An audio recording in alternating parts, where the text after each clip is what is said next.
Welcome to Buckeyes Tomorrow Morning for Wednesday, October 2nd. I'm your host, Tom Orr. The Iowa game is in 3 days. The game against Michigan in 59 days. We'll be talking to our buddy Ross Fulton, the X's and O's guru at BuckeyeHuddle.com. And when we talk to Ross, we are sponsored by Jeff Ruby Steakhouse of Columbus, the award-winning upscale steakhouse in downtown Columbus, named one of the top 50 steakhouses in America by Food Network. Just go to jeffruby.com/Columbus to check out the menu and make a reservation today. So, the Ohio State offense, well, they were doing some fine dining on Saturday night at Michigan State. Put up another very solid, well-balanced, pretty diverse day on offense. Put the ball in the end zone plenty. Ended up with a pretty comfortable night for the most part. Wasn't perfect. We're going to start with eating our vegetables. We'll get to the steak a little later. We're going to start with eating our vegetables. Some of the stuff that didn't work. Ross, let's talk about the run game, because it felt like it took a little while for the run game to get going for the Buckeyes on Saturday night at times, and it was sort of fits and starts. They didn't, heaven forbid, have two running backs who ran for 12 yards a carry, so things are obviously going straight to crap. Ross, what was not working exactly right for the Ohio State run game? Yeah, I think that for me, there were too many runs that were not successful, and I mean that in the statistical sense of, on 1st and 10, you want to gain 4 yards. Second, and you want to gain half the yards you need for third down. On third down, you want to convert, right? I thought they had too many runs that were 1, 2, 3 yards. And there are a couple of things at issue. I mean, Michigan State as I said before the game, they're like 22nd in SP plus going into the game at defense. So they had a good defense. So it obviously a step up in competition, but I do think there were some issues that popped up, and I grabbed this clip. A lot of it was like I would say a combination of identification of blocks and or just not getting movement at the point of attack. And some of that was what like Michigan State was doing. So, like if we look at this run play right from the end zone angle, it's kind of like this might be inside zone. It may be actually like sort of a base block. It's actually kind of interesting because each offensive lineman is basically, because of the spread look, responsible for one defensive player, right? So you've got 4 defensive linemen and a linebacker here. Michigan State was sort of using, if you look over like Tegri Shabola, kind of a 2-eye alignment with their nose guard. That means they're a little bit wider. They're not, he's not right in the gap between Shabola and Seth McLaughlin.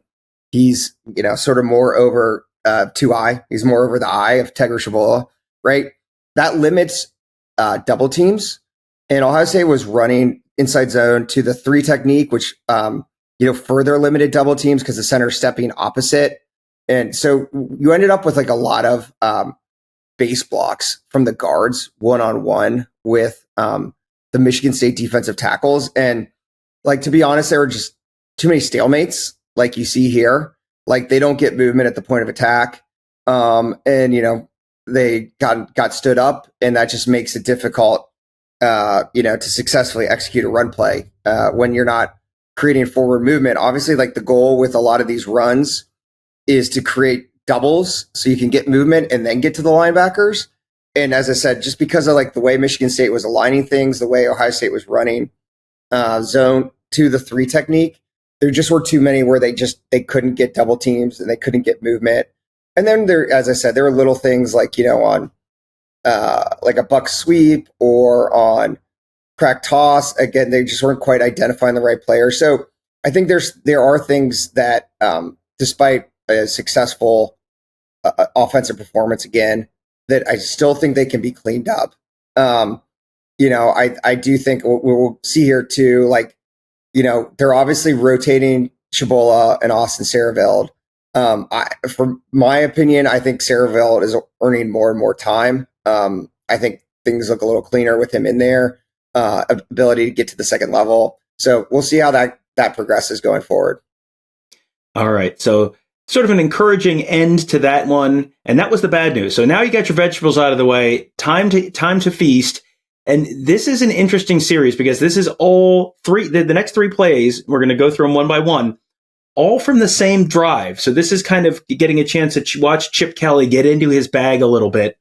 And we're going to start with one that sounds like someone is fishing in your DMs. Ross, what is an influence trap? Right. So, As you said, we talk a lot about Chip Kelly being creative, doing a variety of things, diversified.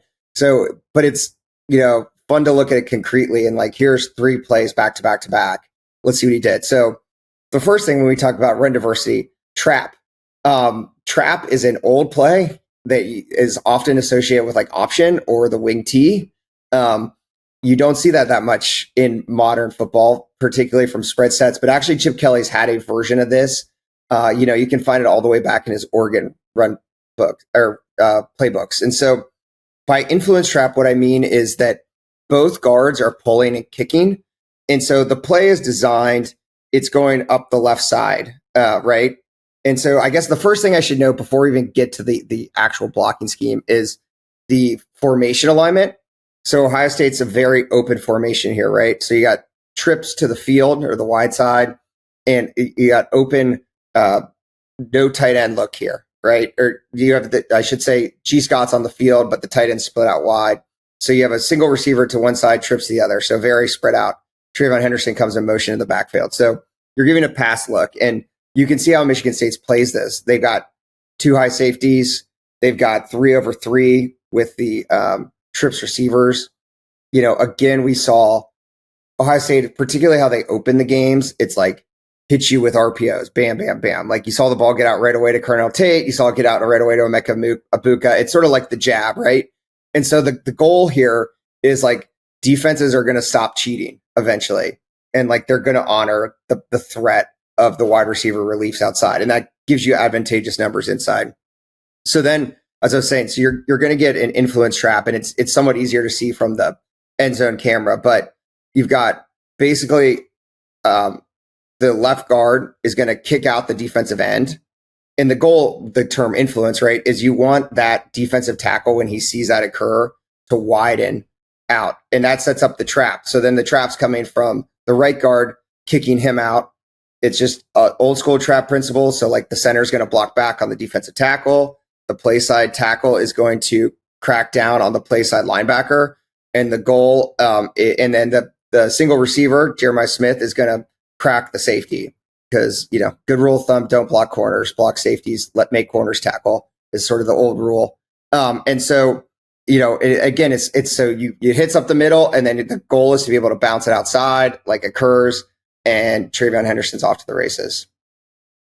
All right. So then the next one, this is one we actually talked about. I think it was last week, talked about super counter, but this time a little bit of a different formation, and then also some motion to sort of dress things up beforehand. Yeah, exactly. So again, this is Chip Kelly, right? For the offense, it's the same play, but for the defense, it's a very different look. Last week, we talked about it. We had 13 personnel on the field, three tight ends, right? So now we have 12. So we still have 2 tight ends, but now Emeka Ibuka is coming into this sort of a short motion to this tight bunch that Chip Kelly loves, going in and out of these tight bunch sets. So they're going to run super counter, and you're going to see, so by super counter, we mean everyone on the front side, they're running back to the boundary. Everyone on the front side is blocking down. The right guard here at Saravel is pulling to kick. And this kind of goes to what I was talking about earlier about his sort of recognition on the field. He correctly notes that the defensive end crashes or follows the puller down tight. And so he actually logs that guy, which is great. So it bounces the play out wide. You let the defensive player take himself out. Then you have Bennett Christian, who continues to be used in sort of these blocking 12 personnel alignments. He then becomes basically trades responsibility. He kicks out, and then you got this great lead block by Emeka Ibuka. Chip Kelly, again, when I remember us talking in the offseason, it's like, people think of his Oregon days and all the spread. But at UCLA, he really started doing this with like sort of these tight formations and using wide receivers as additional blockers, as pullers. Because on the one hand, you've dictated, as we see with the Ohio State defense, like they match certain personnel for groups, right? So 12 personnel seems less heavy than 13, obviously, but you're still getting the same exact action. And so you get this great lead block by Ibuka, and again, off to the races. And again, just like last week, you get that sort of sprint out action where it looks like you're going to get a throw to the flat, by the initial to the tight bunch side. So keeping the defense sort of having to play both sides of the field. All right, and the next one, we are back in tight bunch once again. This is going to be the one that Jeremiah Smith scored, that the rushing touchdown, not the passing touchdown, the rushing touchdown that Jeremiah Smith scored. And this feels like this is sort of variations and stuff we've talked about before, because we've talked about GH counter before. It's the guard and the tight end pulling on this one, but this time different variation of that, and it's Jeremiah. They're giving it Jeremiah Smith going the other way. Yeah, right. And so this is again the very next play after that super counter. So very similar look, as you can see pre-snap. We've got Ibuka back in this tight bunch with two tight ends.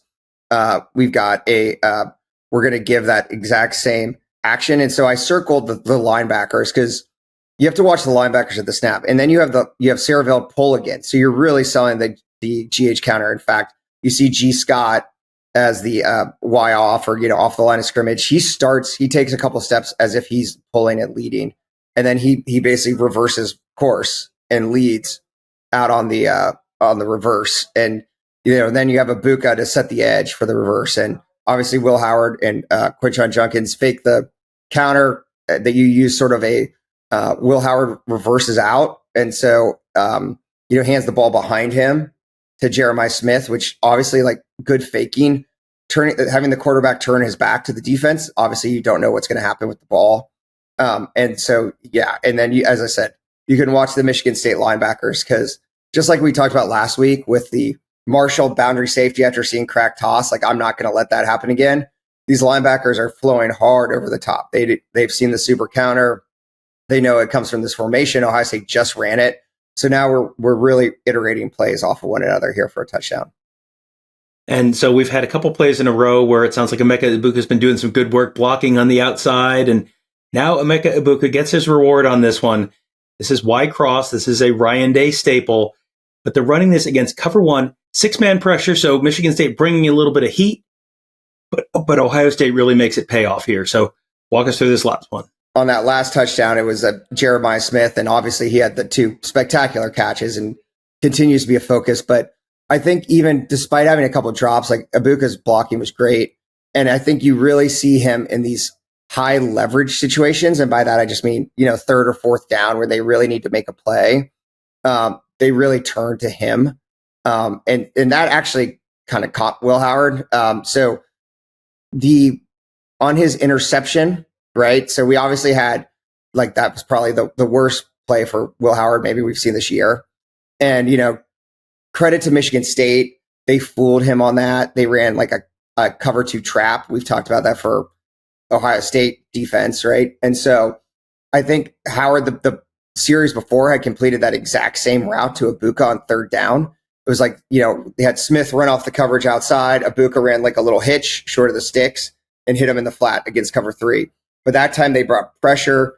They trapped him, so he threw where the pressure was coming from, and it was a bad pick, right? But it does show their confidence in Howard that, again, like, in high leverage situations, they can count on him to make plays. They come right back after that interception. They threw a deep sail route to Ibuka. Again, as I said, like, I think when they really want to count on someone, when they need to make a play and get things going again, like, he's the guy they're looking to. So they threw that deep out route to Ibuka, and that's in that situation. And here again, you go to Y cross. So, like, people talk about Howard not having completed a ton of vertical routes down the field. And, like, I don't think he probably even wouldn't dispute, like, his arm, like, he does not have the arm of a Jeff George, like, it's like your traditional gunslinger types. But he made plenty of throws, including this one in that game, that were 15 to 20 yards, at least in the air long, right? And the key thing is that I think is underrated is he's very accurate on these throws. Your deep crosses, your deep outs, right?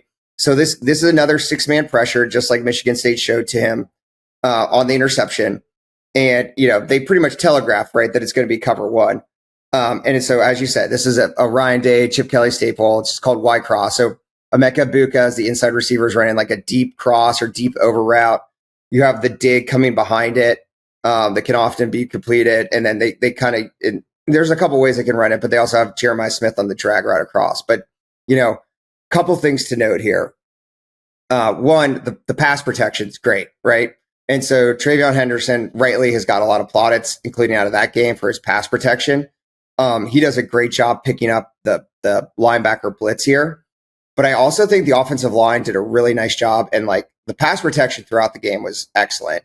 And that's not just like in one-on-one blocking. That's also like picking up. Michigan State used a lot of different stunts and blitzes, right? And you can see here how well like you have the other linebacker who's walked up towards the field side over Josh Fryer. He loops all the way around. And so you have the two defensive tackles who slant towards the field to let that loop happen, right? And you can see the interior three offensive linemen here traded off really well. So Seth McLaughlin, then Donovan Jackson passes off the defensive tackle to Seth McLaughlin. He then picks up the looper. So you got Henderson on the backer, Jackson riding out the other backer. So that gives Will Howard time. And then, as I said, this is, it's a 20-yard throw on, and he puts it right where only Ibuka can catch it. And then obviously Ibuka does the rest after the catch. So I think despite, we talked about earlier with the offensive line, I thought there were some struggles in the run game a little bit. I thought the pass protection was pretty excellent as well from the, both offensive line and running backs. And then obviously I think, I would take the accuracy over the downfield, I guess, hitting a 40-yard bomb if I had to choose. Like, I think you obviously want to be able to do both, but I do think that accuracy can't be underrated. And I thought, because of some of those running situations, like they did have a decent number of these third and medium or fourth and medium to longs that they had to convert, and they converted a lot of them. So that was a positive sign for the passing game and for Howard. All right. And before I let you go, do you want to just sort of do a little bit of expectation setting for this weekend? I'm going to be saying this a lot this week. You're not going to put 60 points on Iowa this week. So everybody take a deep breath, understand, let's go into this weekend with some reasonable expectations. It is probably going to be a little bit of a frustrating game. You're probably not going to hit a bunch of real long plays. You might have to kind of grind it out. What is it, Ross, about the Iowa defense that makes it just feels like they make you earn it? It's not that you can't get it, but you don't get a lot of cheapies against the Iowa defense. Yeah, I think I will caution everyone, right? Iowa's right now 17th in SP plus. They're first in defense. They are, so it's the same Iowa, right? Like they are not good on offense. I guess they are marginally better than they have been on offense, which is helping them, right? Like they may be better than Michigan is on offense, but they are, but they have Phil Parker he's just a great defensive coach. And like, I highly recommend everyone, you can find, Devin Ratcliffe posted on Buckeye Huddle last week, but this great Urban Meyer discussion from a few years ago, discussing how Iowa plays the RPO. And so they have a system, right? They keep three linebackers on the field. They're comfortable with their linebackers at overhang. It's almost all zone. They play a ton of like quarter, half, but they will mix in some cover three fire zones to keep you honest. But like how they just, they keep you off balance because they trade off responsibility. So like the Meyer clip talks about like playing the RPO, like we talked about last week with the Ohio State defense, like using the defensive end in a heavy technique, right? So they'll like spike the defensive end inside in a heavy technique. They'll then have the safety come down to play the C gap to let that overhang linebacker play the D gap or play the RPO. Excuse me. And so the quarterback, there may be situations where Howard pulls and throws the RPO, and it's not as easy as it has been for Ohio State, just because they're very fundamentally sound on those things. So I would agree. I would not expect this to be as I said, I think Iowa perpetually gets underrated because of their offensive issues, but I think it's going to be quite a challenge for the Ohio State offense. Yeah, everyone always likes to laugh and point when the Iowa over-under is 32 or something like that. And yeah, half of that is Iowa is not very good on offense, but boy, the other half is Iowa is generally pretty good on defense. So it will be definitely a challenge for the Buckeyes this weekend. We'll be talking about that game all week long, and of course this weekend as well at BuckeyeHuddle.com. Right now, if you want to get access to the Huddle board presented by Jeff Ruby's Columbus, you can do that for just $4.99 for your first month. As Ross said, we got lots of great scheme threads on there, as well as team coverage threads and recruiting threads and off-topic threads and all sorts of stuff on that Huddle board presented by Jeff Ruby's Columbus. One of the many benefits of membership at BuckeyeHuddle.com. Also, we want to make sure we thank our friends at Jeff Ruby's Columbus for sponsoring this episode. They are proudly offering nationally acclaimed USDA prime steak, seafood and sushi, impeccable service, live entertainment, and an attention to detail that is simply unmatched. Just go to jeffruby.com/Columbus today. That will do it for today. Thank you guys all for joining us. Have a great day. We'll talk to you tomorrow.